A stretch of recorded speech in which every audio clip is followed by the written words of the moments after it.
Verses on the Death of the Dean by Jonathan Swift.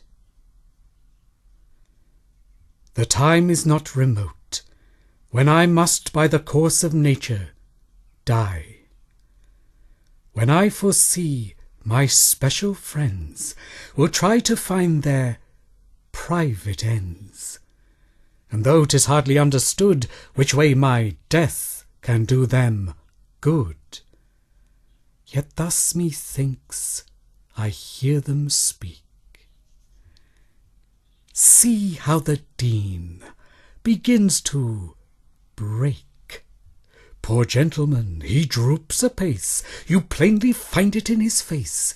That old vertigo in his head will never leave him till he's dead. Besides, his memory decays, he recollects not what he says, he cannot call his friends to mind, forgets the place where last he dined, plies you with stories o'er and o'er, he told them 50 times before. How does he fancy we can sit to hear his out-of-fashion wit? But he takes up with younger folks, who for his wine will bear his jokes. Faith, he must make his stories shorter, or change his comrades once a quarter. In half the time he talks them round, there must another set be found. For poetry, he's past his prime. He takes an hour to find a rhyme. His fire is out, his wit decayed, his fancy sunk, his muse a jade.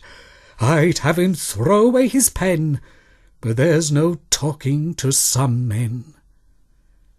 And then their tenderness appears by adding largely to my years. He's older than he would be reckoned, and well remembers Charles II. He hardly drinks a pint of wine, and that I doubt is no good sign. His stomach too begins to fail. Last year we thought him strong and hale, but now he's quite another thing. I wish he may hold out till spring. They hug themselves and reason thus, it is not yet so bad with us. Behold, the fatal day arrive. How is the Dean? He's just alive. Now the departing prayer is read. He hardly breathes. The Dean is dead. Before the passing bell begun, the news through half the town is rung. Oh, may we all for death prepare. What is he left, and who's his heir? I know no more than what the news is. 'Tis all bequeathed to public uses. To public uses? There's a whim. What had the public done for him? Mere envy, avarice, and pride. He gave it all, but first he died. And had the Dean in all the nation no worthy friend, no poor relation, so ready to do strangers good, forgetting his own flesh and blood? From Dublin soon to London spread, 'tis told at court, the Dean is dead. And Lady Suffolk in the spleen runs laughing up to tell the Queen. The Queen, so gracious, mild, and good, cries, "Is he gone? 'Tis time he should. He's dead, you say? Then let him rot.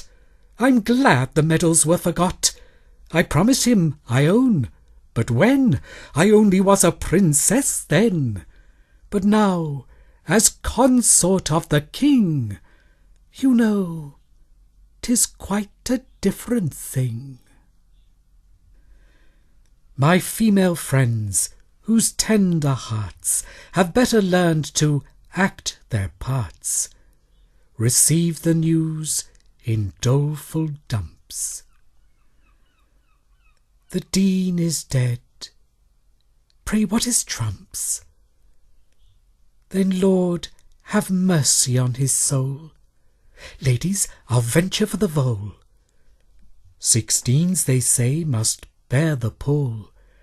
I wish I knew what king to call. Madam, Your husband will attend the funeral of so good a friend? No, madam, 'tis a shocking sight, and he's engaged to-morrow night. My Lady Club will take it ill if he should fail her at quadrille. He loved the Dean. I lead a heart, but dearest friends, they say, must part. His time was come, he ran his race, we hope he's in a better place.